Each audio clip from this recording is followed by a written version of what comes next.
The next time we see the Philadelphia Eagles practice or hear about it from beat writers, the pads will be on, and that's where the big boys come out to play.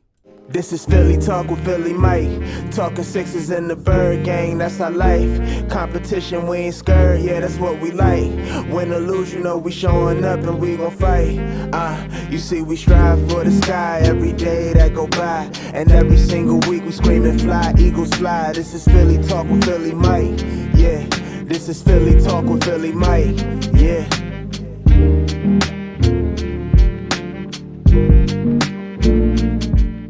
What is going on, everybody?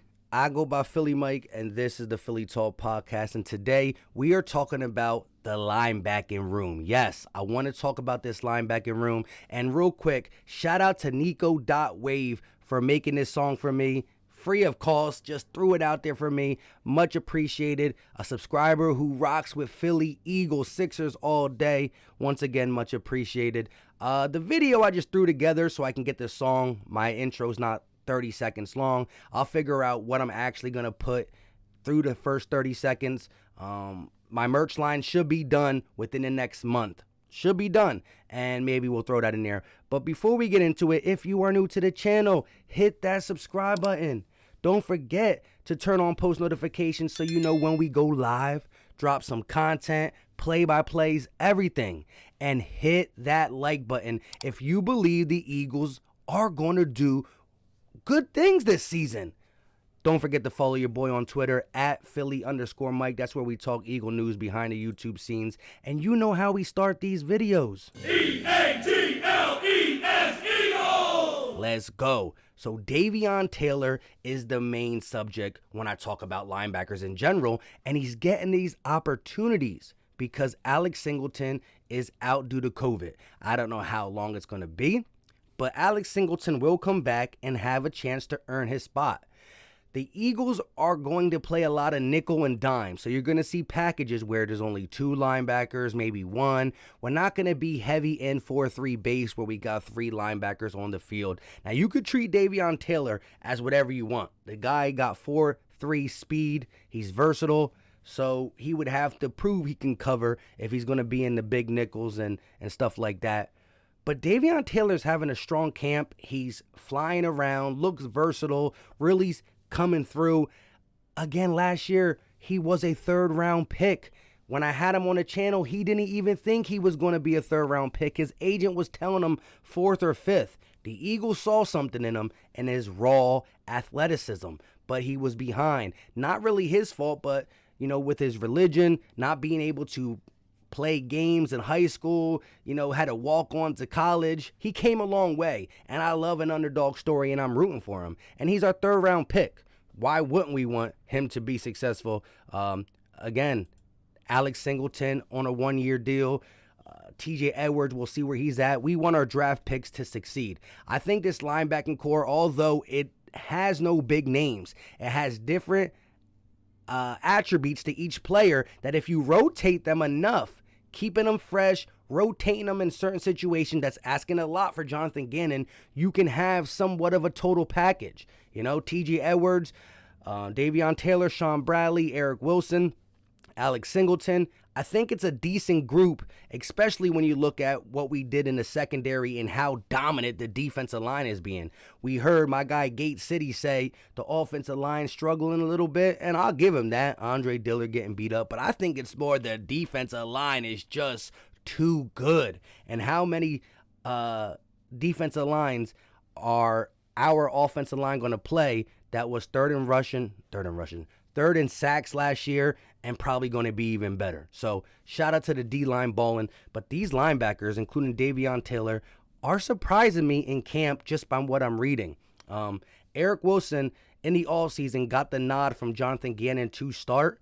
And it's really going to be, is it Alex Singleton? Is it TJ Edwards? Is it Sean Bradley? Or is it Davion Taylor? He's getting the opportunity, and that's all you can ask for. He talked to me on the podcast he was on before, and we asked him, what is two goals for you for your second season? And this is what he said. If I asked you two goals that you want to accomplish your second year, what would you say two goals would be?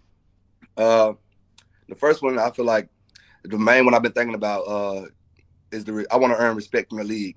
I feel like I want other teams to respect me. That's one goal I want to do. Like not like me like be scared to run my way or anything. Just know, but like, all right, that's Davion Taylor. Like he got speed. Like he's physical. Like we gotta like just talk about me more. In other words, and another goal is just becoming a starter, because I know last year just like it was I played both special teams and everything, and I feel like this year like I really have no excuses. So like all the linebackers, we all got a new playbook. We all in the same predicament. So like now it's just all about competing and just see who wants it more. And like as I'm ready to just get on the field and just ready to compete and just show them that I want it like more than anybody else, and I'm just ready to get the starting spot and run with it. Yeah. Now, I think his goals were backwards. You got to want the starting nod first, then you can gain respect in the league.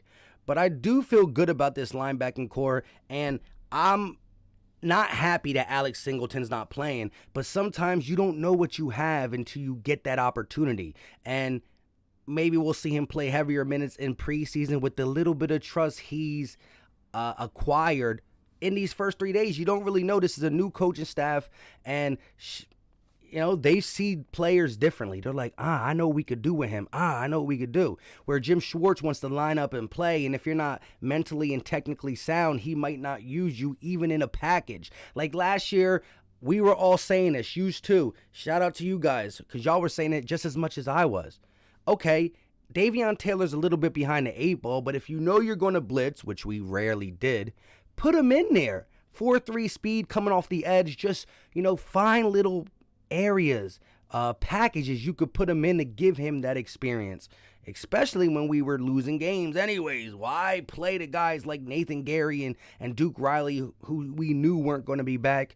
I mean, you can say, to argue that point, we were still in contention for this whack division, and I'll give you that. But I think this year we're going to see more different packages that include different linebackers. So it's not going to be like these two are the starters, play all game. You will have the starters, but you're going to see different packages. Oh, why he coming? Jonathan Gannon. So I think this defense weak spot is still the linebacker because of how we upgraded in the secondary. The D-line is dirty. But being the weakest link does not mean we didn't get better and we don't have talent there. That's what I'm trying to say. And I think no big names, but watch. Early in the offseason, I was thinking that if we win games, the offense was going to carry. And I do think the offense can be high-flying depending on Nick Sirianni and Jalen Hurts. It really all comes back to Jalen Hurts. But I think we have the skill players, the offensive line if healthy, running back room. It comes down to Jalen Hurts, and the offense can be high-flying, I should say. But I think with Twitter and you guys, because I put up the poll, I think the strong suit is going to be the defense. And flashy offense is always good to have, but defense wins championships. And I'm not saying championships, but if we are built with our defense better, not saying the offense ain't good, that is a great way to start a new era, especially in a blue-collar city like Philadelphia. So with that being said, let me know all your thoughts in the comment section when it comes to the linebacking group, camp day 3, day 1 through 3. And again, we will have Mike K, beat writer, one that the fans really like because he's more down to earth.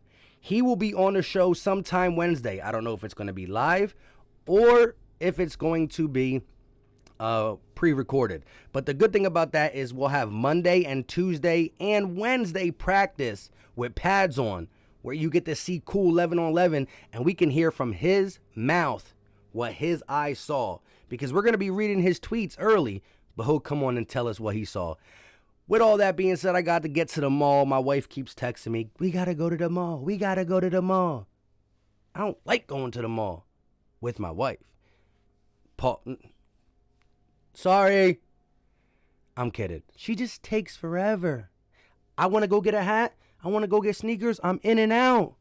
She's like, let's look over here and over here and over here. I'm boring you guys. Until next time, y'all know what time it is. We out.